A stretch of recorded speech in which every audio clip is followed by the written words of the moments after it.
May isang kwento sa bayan namin na hindi madaling kalimutan, tungkol sa isang magandang babae na hinawakan ng mga tao bilang multo sa lamig ng gabi, at tungkol sa isang lalaking walang awang manunugis na piniling mahalin siya ng buong tapang, kahit alam ng lahat kung ano ang maaaring maging kapalit nito.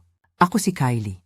Lumaki ako sa gilid ng gubat kung saan ang mga puno ay parang nagbabantay at ang talon ay may sariling tinig, minsan tahimik, minsan umiiyak kapag masama ang panahon. Dito nangyari ang kwento ng aking ina, si Leona, at ng lalaking nagising ng iba't ibang usaping takot sa bayan namin. Si Bernard, ang manunugis. Ang baryo namin ay maliit lang. Sandaling lakad pa kanan at aabot ka sa isang malapad na ilog at sa talon na sinasabing pinagmumulan ng mga lihim. Sa gabi, kapag ang buwan ay isa lang puting barya sa itaas, may mga tinig na nagmumula sa gubat, huni ng kuliglig, tunog ng pakpak, at paminsan-minsan ang malalim na ungol na hindi mo mabigyang pangalan. Sabi ng matatanda, huwag lalapit kapag may kakaibang lamig sa hangin. Sabi rin nila na mayroon mga nilalang na hindi katulad ng tao, at kapag tumunog ang kwintas sa dibdib ng isang babae, nag-uumpisa ang mga tanong na hindi gustong sagutin ng mga nakakatanda. Si Leona, mata niya ang unang naalala ng marami. Maganda siya sa paraang hindi ginagaya ng anuman. May banayad na kutis, buhok na parang malamlam na ilaw sa gabi, at mga mata na kung titigan mo ay parang may dinadala. Hindi lang sikreto, kundi isang lungkot na malasap mo. Nakatira kami sa isang maliit na kubo malapit sa ilog. Ang ama ko, si Edgar, isang albularyo na kilala sa baryo, tahimik at mahinahon, may mga palamuti at halo-halong mga gamot sa loob ng mga garapon. Si Denver, ang kuya ko, ang nagbabantay sa amin kapag ang ama ay naglilibot na gumagamot ng may lagnat o ng pinagkaguluhan ng espiritu. Mula pa noon, alam namin na may kakaibang bagay sa aming pamilya. Isang kwintas na ipinasa sa amin. May itim na perla na tila walang kinang, ngunit may bigat na hindi mapaliwanag. Nang nakita ko si Bernard sa unang pagkakataon, hindi ko maintindihan agad bakit ang mundo ko ay tila umiling. Si Bernard ay hindi gaya ng ibang kalalakihan sa baryo. Tahimik, matipuno, may mukha na nakaukit ng seryosong pag-iisip. Isa siyang manunugis. Hindi madali ang propesyon nila.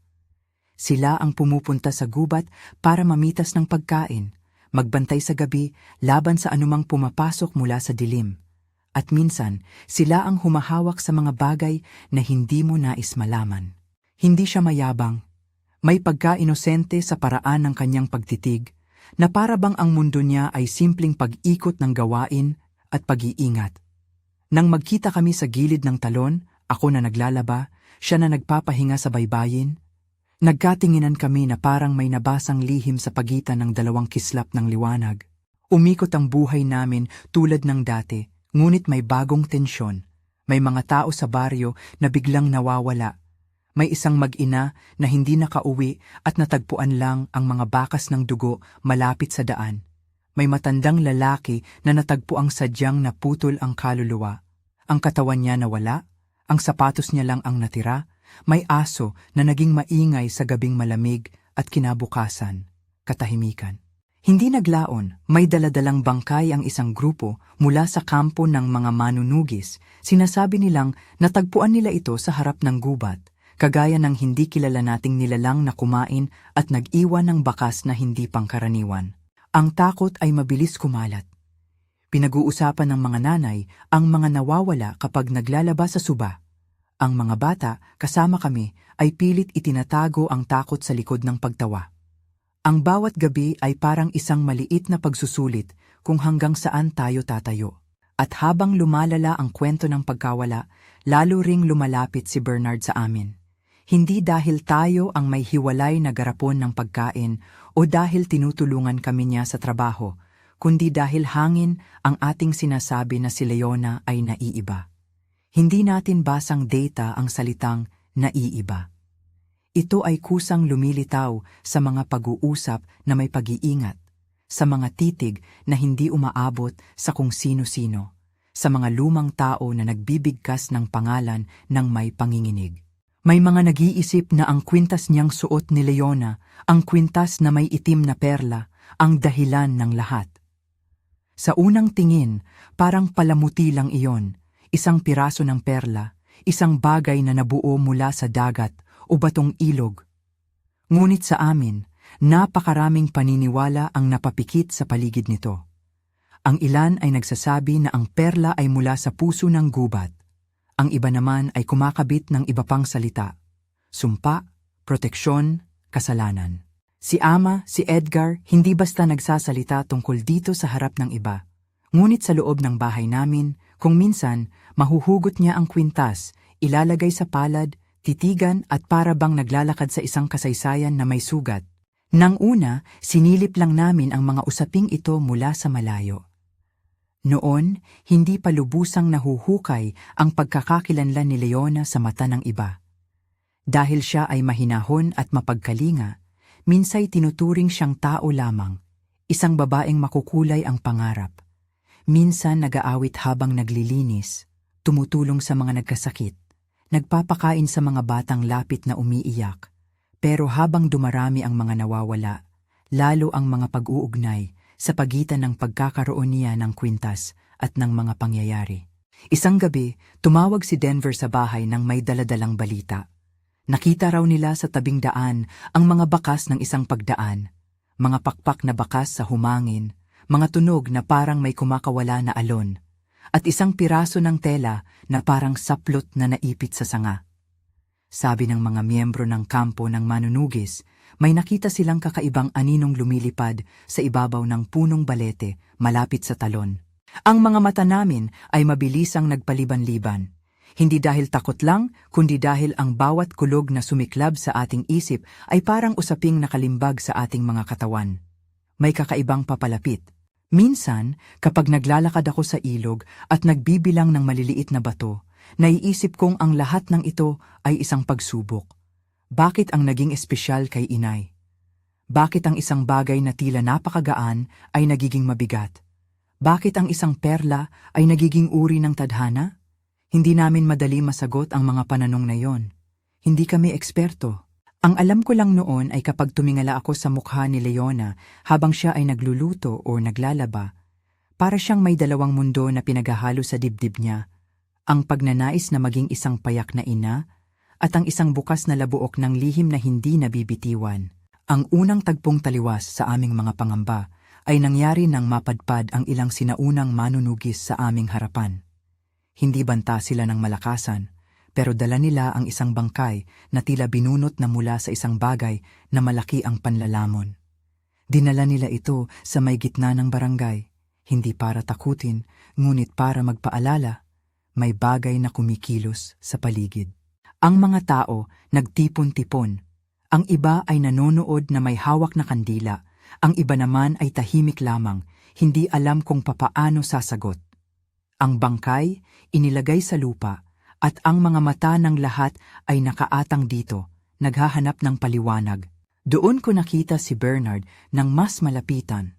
Siya ay kasama ng kanyang mga sinasabing kapwa manunugis. Hindi kalaban para sa amin, kundi tagapagtanggol sa mga karaniwang araw. Ngunit sa araw na iyon, hindi siya tahimik lang. May pagkabalisa sa balikat niya at kapag tumingin siya kay Leona, may kakaibang apoy na kumikislap.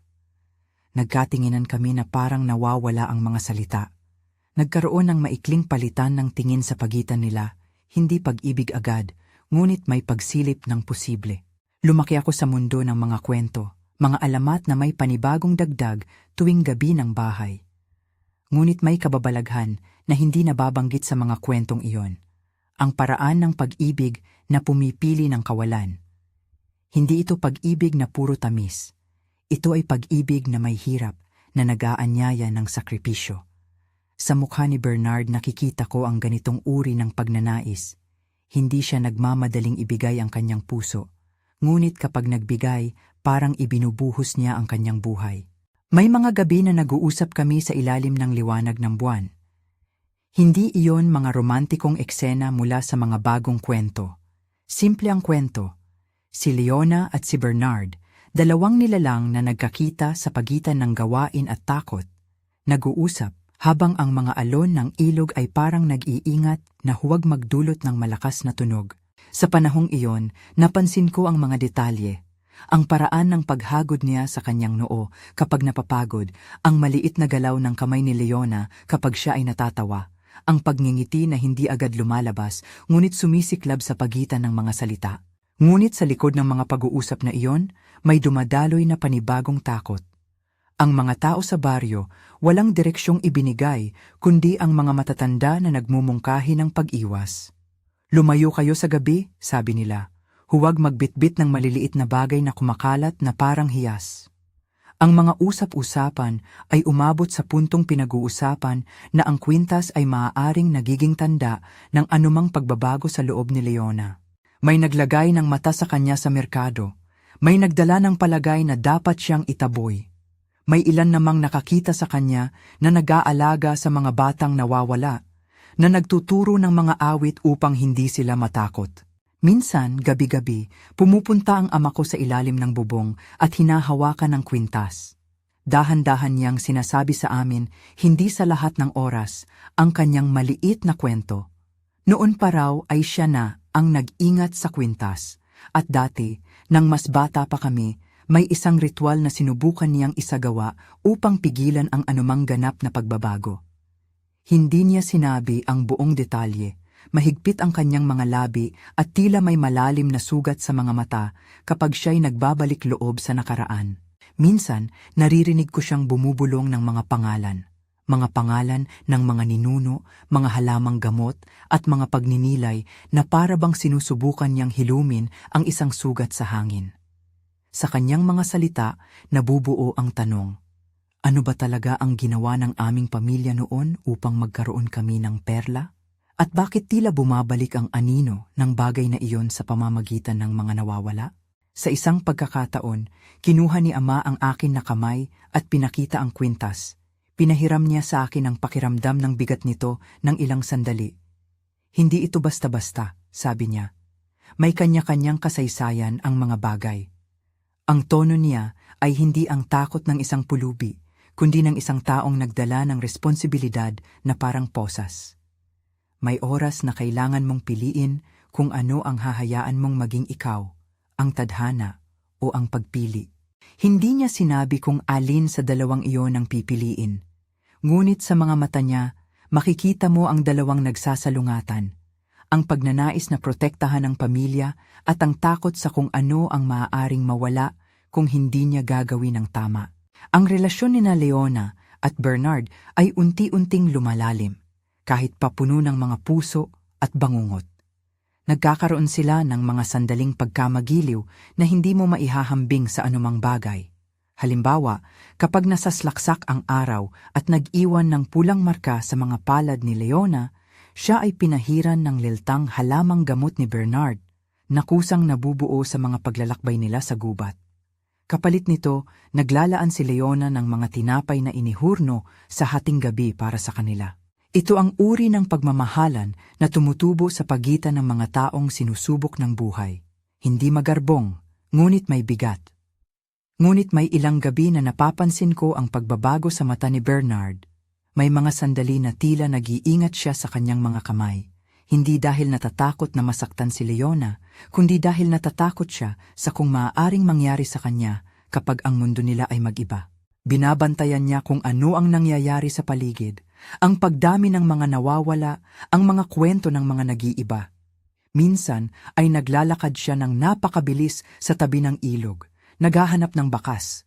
Hindi siya nagtanong sa akin ng marami. Hindi siya miyembro ng aming pamilya.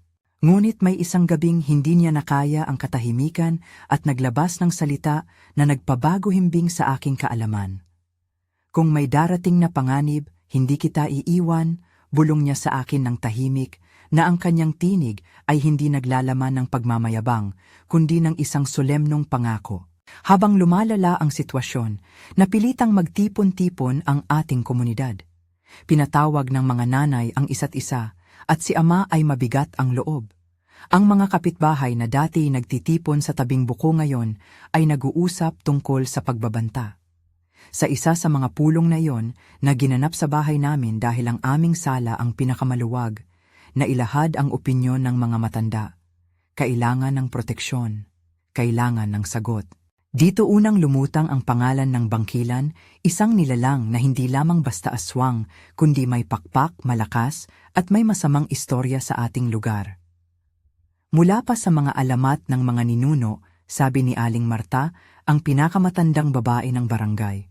May nabanggit na makapangyarihang nilalang na lumilipad at kumakain ng buhay. Hindi ito ordinaryong aswang lamang. Kung umiiral man, ito ay bumabalik sa lugar na pinagmulan. Hindi lahat naniwala sa isang bangkilan. May mga nagsasabi na ang mga bagay na iyon ay likha lamang ng takot o bunga ng kababalaghan na umaapaw sa gabi. Pero may isang bagay na hindi maikakaila. Ang pangamba ay tunay at ang mga palatandaan ay hindi basta humuhupa. Nag-ikot ang mga tao sa aming baryo sa mga gawain, mga tarangkahan na pinalakas, mga dasal na inirahan, at ang pag-iingat sa gabi. Marami sa amin ang natutong mag-ingat sa mga maliliit na tunog. May mga sandaling parabang nagdidilim ang mundo, at ang bawat tunog ay nagiging parang palakpak ng kapalaran. Sa isang gabi na ang buwan ay manipis na kabilugan lamang, may dumating na balita na kumulos sa amin. May nakita raw ang kampo ng mga manunugis na hindi pangkaraniwan. May mga bakas ng nilalang na may pakpak at may mga balahibo na hindi namin nakikilala. Dinala nila ito sa ating harapan, isang paalala ng panganib. Ang puso ng baryo ay tumibok ng mabilis. Hindi ito simpleng takot ng mga anak, kundi isang bagay na kumakatok sa ating mga ugat. Nang araw na iyon, nagpasya si Ama na manakaw muna sa kasaysayan at alalahanin ang kanyang mga lumang talaan. Tinipon niya ang ilang halamang gamot at isang maliit na kahon, at hinanda niya ang sarili para sa posibleng ritual. Hinawakan niya ang kwintas ng mahigpit, at para sa unang pagkakataon, naalala ko ang isang pagkupas ng kanyang mga pisngi. Kung ito man ay dapat gamitin, mahina niyang sambit, gagawin ko ang makakaya ko. Hindi niya sinabi kung ano ang ibig sabihin nito, ngunit ang tono ay seryoso. Hindi simpleng pag-iingat, kundi paghahanda. Pumunta si Bernard sa amin pagkatapos ng pulong. Nakita ko agad ang lungkot sa kanyang mukha. May alam ka ba? Tanong ko sa kanya nang hindi ko sinasadya. Tumingin siya sa akin at pumikit ng ilang sandali. Alam ko ang kailangan, sagot niya. Ngunit hindi sapat ang alam ko. Hindi siya nagbukas ng malalalim na salita, ngunit ang kanyang pagkilos ay nagsalita. Lumakad siya patungo sa gubat nang may kasama at dumilim ang dapit hapon. May mga sandali sa buhay na kapag pumipili ka, ang mga bagay ay mabilis magbago. May iniwang bakas ang bawat pagpili, hindi laging malinaw, hindi laging kaginhawaan, ngunit may bigat na kailangang dalhin. Ang kwintas, ang mga nawawala, ang bangkilan, at ang pag-ibig ni na Leona at Bernard, lahat ito ay nagsisilbing bahagi ng isang mas malawak na tela na hindi pa natin ganap na nauunawaan. Sa puso ko, may natirang tanong. Kapag ang pag-ibig ay humarap sa takot, anong pipiliin ng dalawang puso? Sa pagluwag ng gabi, nag-ambag ang mga alon sa isang katahimikan na hindi komportable. Lumipad ang ilang kuliglig at sa malayo parang may boses na nagmumura sa hangin, ang tunog ng mga taong hindi natutulog. Hindi namin alam noon na ang susunod na araw ay mag-uumpisa sa isang kaganapan na magpapabukas sa mga bagay na matagal na nating sinikmura. Ngunit sa sandaling iyon, habang hawak ko ang maliit na palad ng aking ina at nakikinig sa pagkumpas ng kanyang hininga, alam ko lamang na ang ating mundo ay papasok sa isang magkakasunod na pagsubok at wala pa akong ideya kung sino ang magwawagi sa pagitan ng pag-ibig at ng takot. Kung nararamdaman ninyo na may tunog na tumutugma sa puso ninyo, manatili sa akin at pakinggan hanggang sa dulo. May bahaging hindi pa natin nararating na magtatanggal ng ilaw sa anino at magpapakita kung ano talaga ang tadhana. Ang susunod na mga araw ay mabilis at puno ng pagigting. Nag-uumpisa na ang mga paglalakbay namin sa gubat ng mas madalas, hindi na dahil sa pangangailangan lamang, kundi dahil sa pag-asa na may sagot sa loob nito. Si Bernard ay naging mas aktibo, kasama ang kanyang mga kasama mula sa kampo. Nagdala sila ng mga lambat, ilang mahabang kawayan, at mga simpleng bitbit na sandata na ang layunin ay hindi magdulot ng labis na pinsala kundi magprotekta sa mga tao. Ang kanyang mata, kapag siya ay nagbabantay, ay parang hindi kumakain ng mga emosyon. Nakatingin sa malayo, tinitingnan ang mga puwang ng gabi. Isang umaga, may umalis ang ilan sa amin papunta sa gilid ng gubat dahil may nakita raw na sariwang bakas. Si Ama, kasama si Denver at si Bernard, naglakbay. Ako at si Leona ay nanatili sa kubo. Natatakot kami at sabik-sabay. Nang wala ang mga lalaki, napuno ang bahay ng mga tunog. Ang pagtunog ng mga lumang kawali, ang paikli ng hininga ng bawat isa.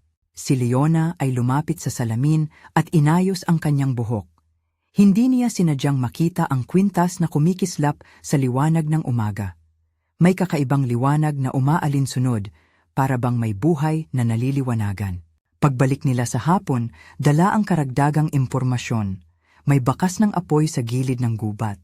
May basag na mga sanga na nagpapahiwatig ng pagliliparan, at may mga bakas ng kalamnan na umano'y inatake. Ngunit ang pinakanakakabigla sa lahat ay ang kanilang natagpuan. Sa isang payak na harapan ng punong malaki, may isang bagay na nagngangalang hindi namin inaasahan. Isang maliit na pambalot na iningatan sa ilalim ng dahon. Nang dahan-dahang binuksan ito ni Ama, kami ay nabighani at nanginig. Isang maliit na piraso ng balat na tila nabali. May mga maliliit na marka na hinahalikan ng apoy.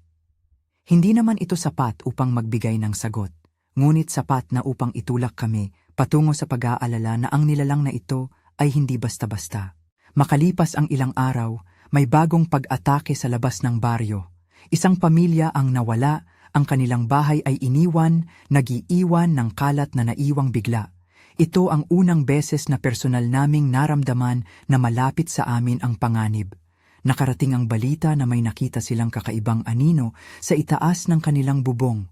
Parang isang kulubot na lilipad, kumakain ng lamig. Ang mga mata ni Leona ay bumuga ng luha. Hindi dahil siya ay nahahabag sa kanila, kundi dahil may isang tagpo na parang napipintong mag-ugat at magdilim sa loob ng kanyang puso. Minsan, noong gabi, pinuntahan ako ni Leona sa labas at ako ay hinila sa ilalim ng isang lumang kawayan. Umupo siya at tumitig sa akin ng matagal. Hindi ko alam kung bakit ako palaging nasa gitna ng mga bagay na ito, sabi niya ng mababa. Hindi ko rin alam kung paano itatama ang mga sugat na ginawa noon. Tiningnan ko siya at naramdaman ang bigat ng kanyang salita. Ano ang iniisip mo? Tanong ko ng dahan-dahan. Na kailangan kong malaman kung ano ang totoong laman ng kwintas, bulong niya. Hindi sapat na magsuot lang ako at maghintay. May mga bagay na kailangang alamin. Lumayo siya ng kaunti at tumingin sa buwan. Kung ako man ay may daladalang anino, ayaw kong ang aking anino ang maging dahilan ng pagkamatay ng ibang tao. Ayaw kong maging dahilan ng takot. Sa mga sandaling iyon, makikita mo ang pagkatatag niya.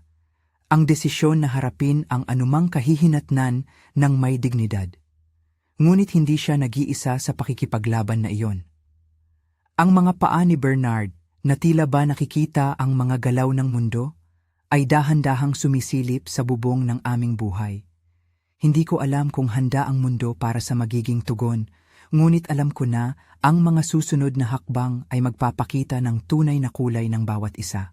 Isang gabi, habang kami ay nagdiriwang ng munting kasiyahan dahil sa isang maliit na tagumpay, ang pagbawi ng isang nawawalang hayop sa gilid ng gubat, may naglaho muli. May tunog ng pakpak sa itaas ng aming kampo, na ang tono ay parang pagtingin ng isang bagay na nagugutom. Hindi ito maganda. May iba pang tumingin sa itaas at nagtataka. Nang silipin namin, may nakikitang anino na lumilipad. Malapad ang pakpak at may hugis na hindi madaling ilarawan. Hindi ito simpleng aswang lamang, ito ay bangkilan o kaya'y may kaugnayan dito. Ang hangin ay nagbago. Ang mga nanay ay nagdala agad ng mga bata sa loob ng bahay at ang ilan ay nagdala ng krus at mga dasal. Ang kampo na dati maingay, ngayon ay tahimik. Si Bernard ay tumayo at mabilis na lumabas ng pintuan. Hindi ko makita ang mukha niya sa liwanag, ngunit alam ko ang pagbilis ng tibok ng kanyang puso. Si Leona, na parang may dalang sakit, ay tumayo rin at sinuong ang gabi.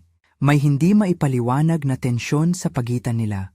Ang pagnanais na protektahan at ang takot na baka ang paglaban ay magbigay ng masamang wakas. Habang sila ay naglalakad papunta sa gilid ng kampo, may narinig kaming tunog, isang unggol, mababaw ngunit puno ng kahulugan. Gaya ng dumaloy ang gabi, unti-unting lumitaw mula sa mga anino ang isang malaking pakpak, may kakaibang hugis at mga mata na parang nagliliwanag. Ito ang unang malinaw na pagharap namin sa bangkilan. Hindi ito oras para magtaka o magduda. Ito ay oras para kumilos. Hindi ko matatapos ang sinapit ng gabing iyon na walang hininga. Ngunit bago ko isalaysay ang sumunod na mga pangyayari, bago ko ilahad ang kung paano tumugon ang ating mga puso at mga kamay, alalahanin muna natin ang isang bagay. Ang pag-ibig ni Leona at Bernard ay hindi basta romantikong istorya.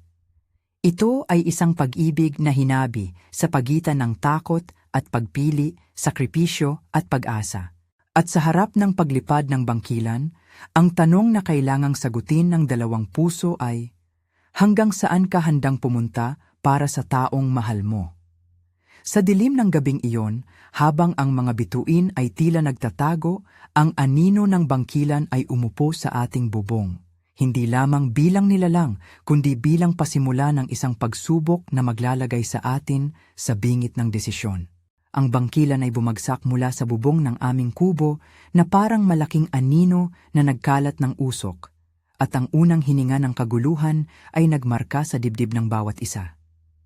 May tunog ng pakpak, hindi tulad ng karaniwang manok o uwak. Ito ay mabigat at malalim, parang kahoy na kumikiskis sa hangin. Ang mga ilaw ng lampara ay nanayayanig. Ang mga aso ay tumahol ng malakas at bigla na lamang tumahimik. Si Bernard ang unang tumakbo, ang mga kamay niya na may bitak-bitag na lakas at gawaing sanay sa dilim. Si Denver at ang iba pang nasa kampo ay sumunod, may daladalang kawayan at lambat.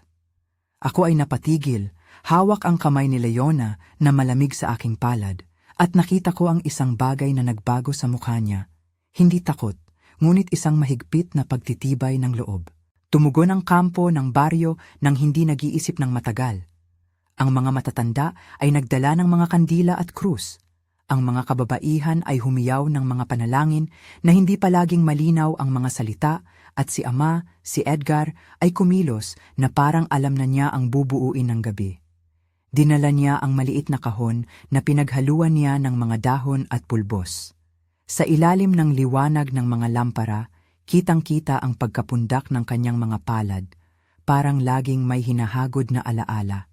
Nagkaroon ng maiksing saglit ng katahimikan, parang sandaling nagtitimbang ang hangin kung sino ang mananaig, at saka sumabog ang galaw. Lumundag ang bangkilan pababa, nagpakawala ng isang ungol na bumara sa anyo ng gabi. May amoy ng usok at basang lupa na agad nagtimo sa aking ilong. Ang damdamin ng bawat tao ay naglaho at napalitan ng isang tuwirang takot. Si Bernard ay kumilos na tila ba ang mundo nila ay nilatag sa pagitan ng isang sipol at isang hinaharap.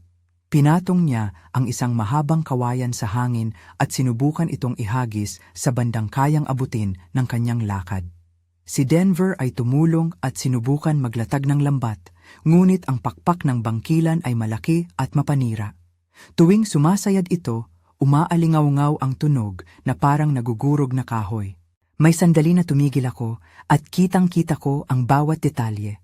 Ang punit na saplot ng bangkilan na kumakapit sa puno, ang pagkikiskis ng kanyang mga pakpak, ang malalalim na mata na nagliliwanag na parang uling. Hindi namin nakita ang mismong bibig nito ng malayo, ngunit naramdaman namin ang laman ng presensya nito, ang malalim na pagkagutom na hindi maipaliwanag. Lumayo ko ang tingin, ngunit naroon muli si Leona. Dahan-dahang lumalapit, at hindi dahil plain na kalayaan ang dala niya kundi dahil may isang bagay na tinatawag na hindi pagbibigay ng layo sa sarili. Leona, sigaw ni Bernard, at sa tinig niya may halo ng paglapit at babala. Huwag kang lumapit. Sumagot si Leona ng tahimik. At hindi ko malilimutan ang tanggal ng kanyang tinig. Hindi ako tatakbo, ani niya.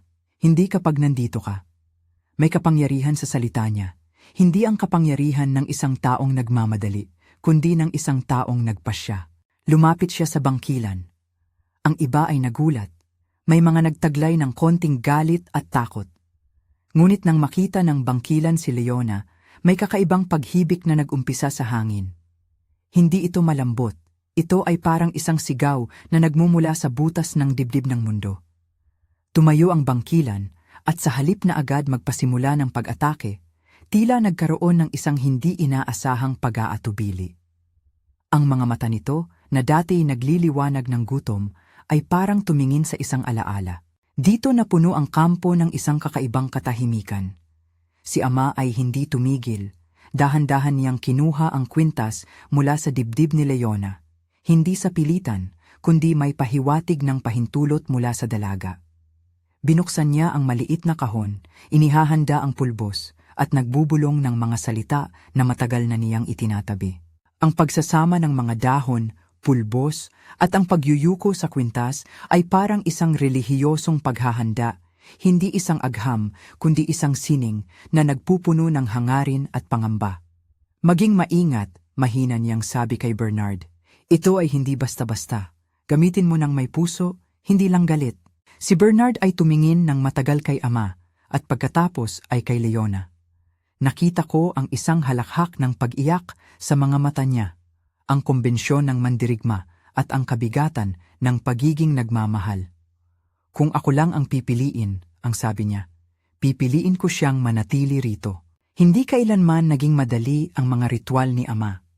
Ang kwintas ay inilukot niya sa tela at piniga niya ng dahan-dahan sa ibabaw ng maliliit na dahon at pulbos.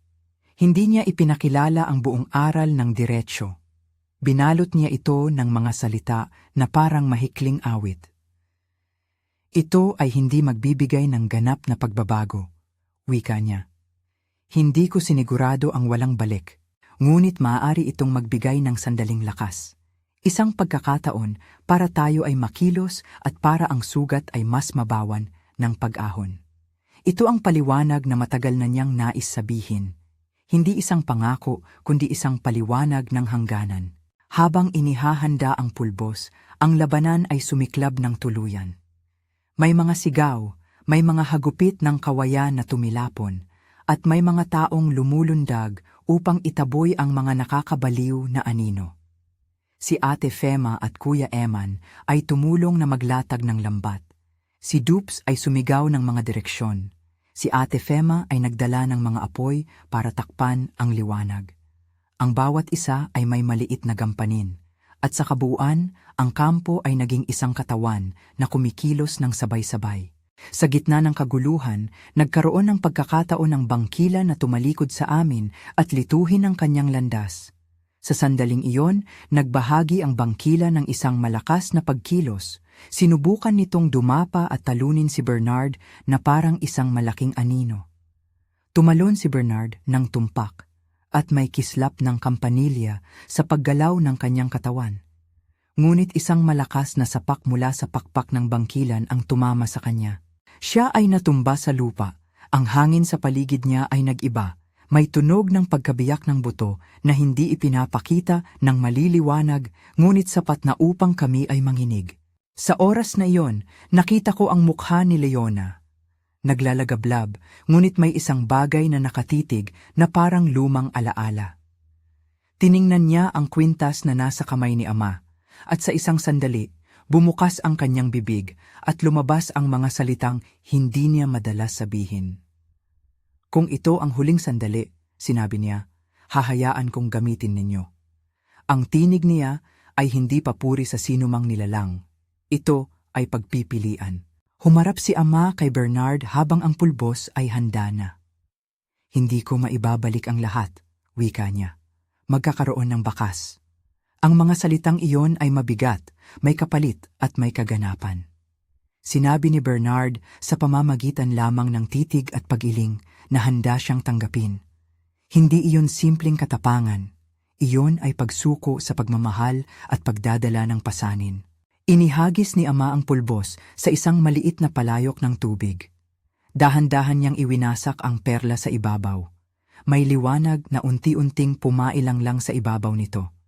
Ito ay hindi napakaliwanag, hindi rin isang kidlat. Ito ay parang mahinang batis na may sariling pag-ikot. Huwag niyong isipin na ito ay magliligtas sa lahat, ani Ama. Ngunit ito ay makakatulong sa ngayon. Ang kanyang mga kamay ay nanginginig, ngunit hindi dahil sa takot lamang. May matinding konsentrasyon na parang isang hukuman ang naguutos sa hangin. Inilagay nila ang pulbos sa isang malambot na tela at dahan-dahang minasa upang maging isang malapot na paste. Si Bernard, na halos hindi makagalaw, ay inilapag sa gitna ng kampo. Ang mga mata ni Leona ay puno ng luha, ngunit matibay ang pagtingin sa kanya. Nang inilagay ni Ama ang paste sa bahaging tinamaan ng bangkilan, parang may usok na lumabas at ang amoy nito ay matapang. Hindi mabuti, hindi rin masamang sabihin. Mayroong isang panandaliang katahimikan at pagkatapos ay isang malalim, mabigat na ungol mula sa katawan ng bangkilan. Hindi ito kagad na pagbabago. Naramdaman namin ang isang pag-uunat, parang natutunaw ang isang bahagi ng anino.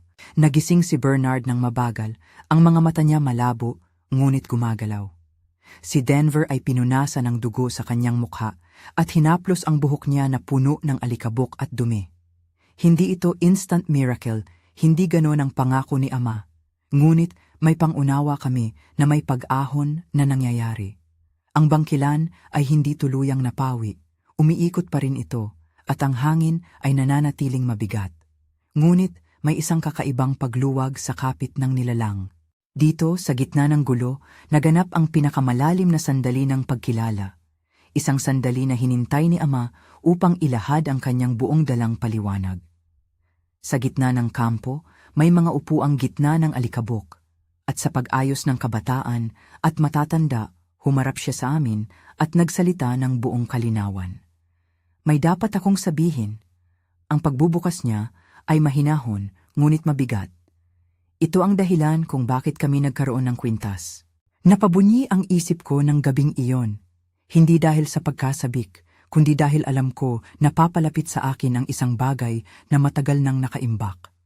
Si Ama ay kumanta ng mga pangalan ng ninuno, at sa mga titig ng kanyang mga mata ay nabuksan ang isang pinto ng kasaysayan. Noong araw, ani Ama, may dumating sa amin isang pangyayari. Ang gubat ay naglaho ng ilan sa aming kakilala, at kami ay nagalit sa isang nilalang na hindi namin mapangalanan. Ang aming ninuno ay nagdesisyon na kumuha ng isang bagay mula sa gubat, isang perla, isang bato na nakita sa pugad ng isang malaking nilalang. Inilagay nila ito sa gitna ng aming tahanan at nag-alay ng isang maliit na bahagi ng kanilang gabay at pag-ibig upang ihiwalay ang anino sa kanilang mga anak. Ang intensyon nila ay proteksyon. Ang pangyayari ay isang kasaysayan ng takot at pag-ibig. Ngunit ang perang iyon ay may sariling kalooban. Ito ay kumapit at sa paglipas ng panahon, may mga bahagi ng aming dugo na nagbago. Ako ang nagbunot ng perla at sinikap na iimbak ang anino bago pa man ito kumalat. Ngunit hindi ako nagawang lubos na ipagtanggol ang lahat. May mga pagkakataon na ang anino ay umusbong sa iba. Kaya sinubukan kong humiga ng mga pamahiin, maglakbay, mag-alaga at mag-alimbukad ng mga dasal at mga halamang gamot. Ang kwintas ay isang alaala ng aming kasaysayan. Hindi ito sumpa lamang, kundi isang paalala na ang mga pagpipilian ay may mga kahihinatnan. Ang pag-amin ni Ama ay nagbigay ng bigat na hindi namin inasahan. Hindi siya nagtalaga ng sisi. Hindi niya sinabi na kami ay mga biktima lamang. Sinabi niya na kami ay may responsibilidad sa mga bagay na ipinasa namin. Hindi ko sinasabi na tayo ay nasa kalakhan ng kasiraan, wika niya, kundi na kailangan nating yakapin ang katotohanan at magsikap para maitama ang mga pagkakamali. Ang mga salita niya ay nagdulot ng isang bagong pagkaunawa, hindi pagbawi ng kasalanan, ngunit pagtingin sa sakripisyo. Si Leona ay tumangis, ngunit hindi ng pag-amin lamang, ng pag-asa na may maaaring baguhin. Si Bernard ay tumindig ng dahan-dahan at tumingin kay ama ng buo. Ano ang ibig sabihin ng iimbak? Tinanong niya ng mabuti. Ipinaliwanag ni ama na ang perla ay isang bahagi lamang ng buong nilalang. Ang pagsasama nito sa katawan ng isang tao ay nagpapalakas ngunit maaari ring humila ng anino. Ang ritual na ginawa ni nuno namin ay pagsasabing ilagay ang anino sa isang bagay na maaari pa ring bantayan, ang kwintas. Ngunit sa paglipas ng panahon, ani ama, may puwang na dumaan at ang anino ay nagtatangkang makawala. Gamit ang pulbos, maaari natin pansamantalang pigilin ang galaw nito at mabawasan ang tinatawag nating pagkahilig. Ngunit hindi ito wagas. May kaakibat na pasanin at kailangan nating pumili kung paano natin haharapin. Marami sa amin ang nagtaas ng kilay. Ito ang paliwanag na nagdulot ng pagkalito pero hindi na rin lubos na pagkabahala. Ang kwintas ay naging simbolo, hindi ng sumpa lamang, kundi ng isang pagtatangka na pigilan ang gubat sa pagpapabagsak ng tao. Sa mga mata ng iba, ito ay maaaring magbigay ng dahilan upang takutin at maglayo. Ngunit sa mga mata ni Leona, ito ay isang bagay na ninais niyang alamin upang maiwasan ang pag-iral ng takot sa paligid niya. Pagkatapos ng paliwanag ni ama, bumaluktot ang labanan. Ang bangkilan ay hindi na ganoong galaw. May tila pagkapagod sa kanyang mga paa. Hindi namin alam kung dahil ba sa pulbos o dahil may isang bagay na naganap sa pagitan nila ni Leona. Ngunit sa sandaling iyon, naghatid kami ng pag-asa na hindi walang kabuluhan. Hindi positive ang lahat. May mga sugat, may mga luha, may mga taong nawalan. Ngunit may kakaunting liwanag na lumabas. Sa mga sumunod na araw, dinala namin si Bernard sa loob ng aming kubo. Ang kanyang katawan ay sugatan, may pasa at may dumi ng lupa sa kuko. Hindi siya ganap na napalayas sa panganib. May mga sandali pa na ang sakit ay pumipintig sa kanya. Nakita ko ang mga maliliit na pagbabagong nangyari. Ang kanyang paghinga ay mas malalim. Ang kanyang mga titig ay may bagong pagliliwanag. Ngunit hindi iyon katumbas ng pagbalik sa dati. Minsan, siya ay nagigising sa gitna ng gabi, nananaginip ng mga pakpak at nakakabit sa kanyang mga bulong ang isang lagim na hindi niya kailanman sinadya. Si Leona naman ay hindi lumisan. Ang kwintas ay nanatili sa kanyang dibdib, ngunit binigyan siya ni ama ng isang pangako. Hindi niya ito susubukan muli nang hindi handa ang buong komunidad. Nagbigay siya ng isang maliit na bahagi ng pulbos kay Leona at sinabi na ito ay para sa mga sandaling kailangan. Gamitin mo ito kapag nabigyan mo ng buong puso, payo ni ama. Huwag gamitin dahil sa takot lamang, gamitin dahil kailangan mong iligtas ang mahal mo. Mula noon, nagsimulang magbago ang aming barong-barong.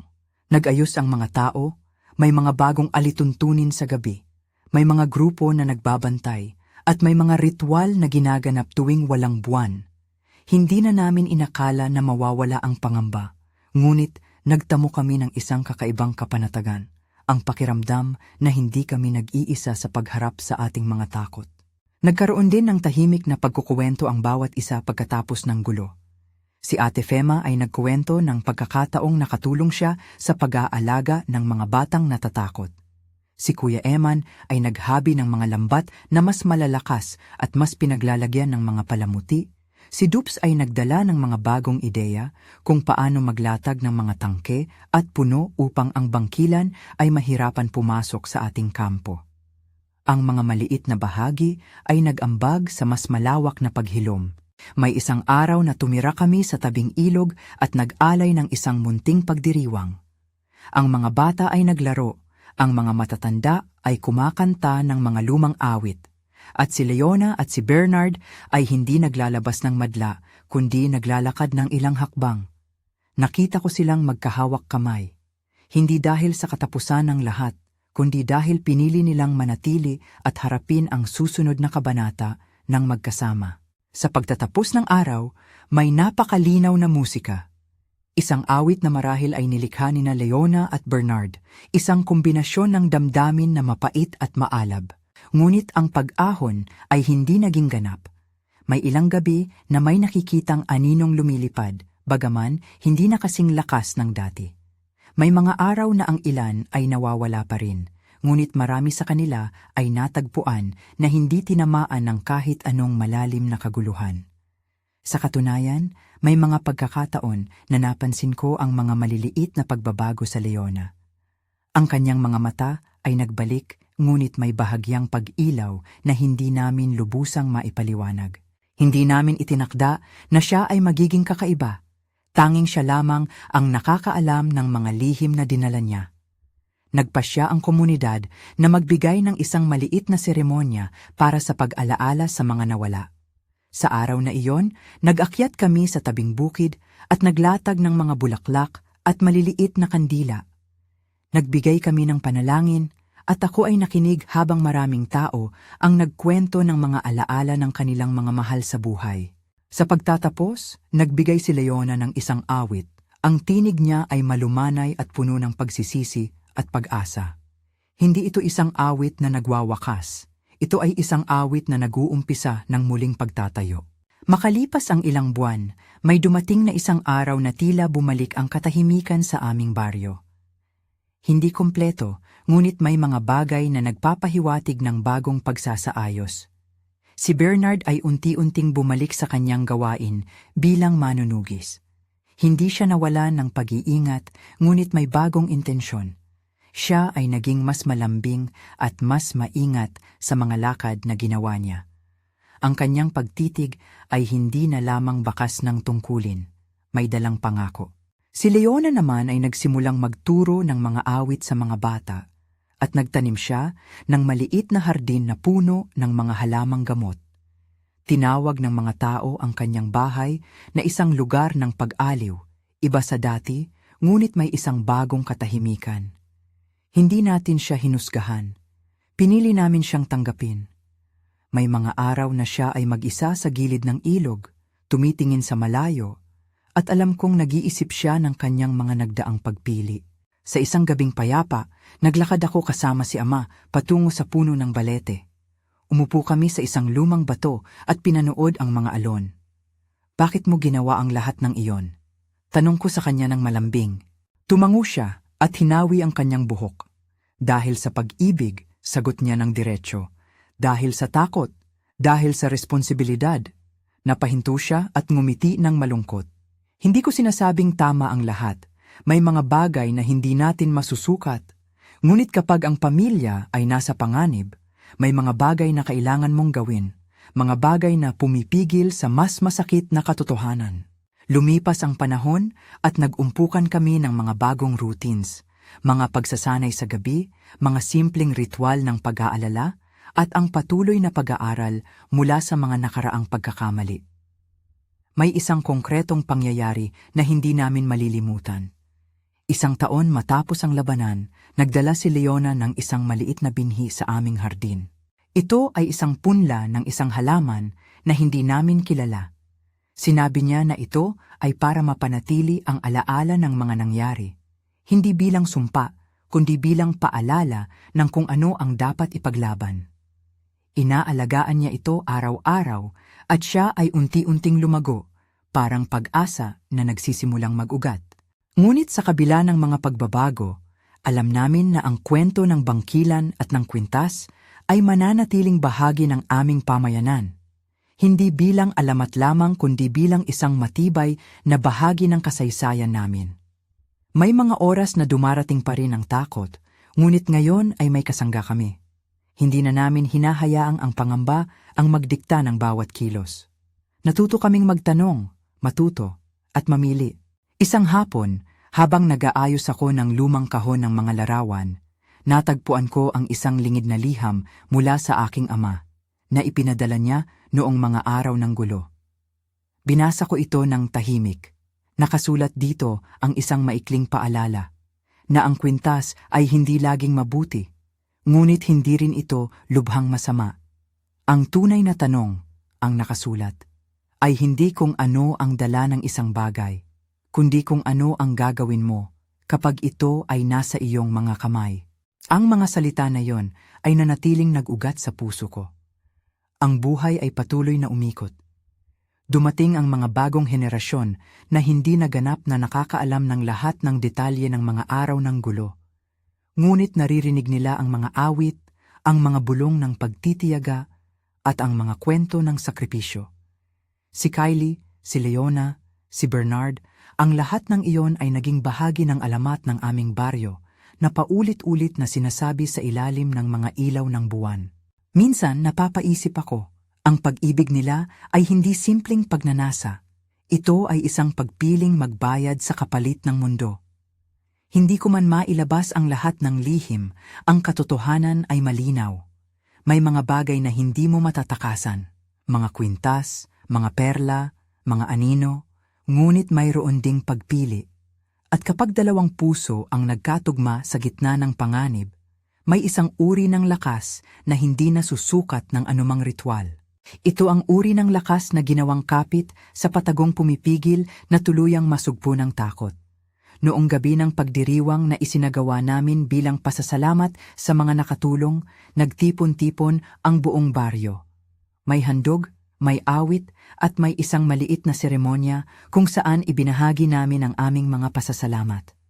Si Leona at si Bernard ay muling tumayo sa harapan ng lahat. Hindi nila ipinakita ang kanilang sugat. Ipinaliwanag lang nila sa mata ng komunidad na may mga oras na kailangan ang sakripisyo. Si Ama ay nakatungo at sa isang malumanay na paraan, lumabas ang isang maliit na ngiti sa kanyang labi, parang paglabas ng pinanggagalingan ng pag-asa. Habang nilalapit ang pagtatapos ng gabi, humarap ako sa inyo na nakikinig sa kwentong ito mula sa malayo o malapit at napagtanto kong ang tunay na diwa ng kwentong ito ay hindi lamang ang kababalaghan, hindi lamang ang takot, kundi ang pag-ibig na nagliligtas at ang pasanin na tinatanggap. Ang maganda at malungkot na aswang na umiibig sa walang awang manunugis, iyon ang puso ng ating kwento. Hindi siya perpekto, hindi rin perpekto ang manunugis. Pareho silang nagkamali, pareho silang nagmahal, at pareho silang pinili. Kung may isang aral lamang na maipapasa ko mula sa aming naranasan, ito ay ang pagtanong. Hanggang kailan ka magpapahintulot na ang takot ang magdikta ng buhay mo? Maaari mong itaboy ang isang tao dahil sa kanilang kutob, o maaari mong hayaan siyang ipakita ang kabutihan sa gawa. Ang aming baryo ay natutong magtayo ng mga lambat, ngunit higit sa lahat ay natutong magtuon ng mga puso.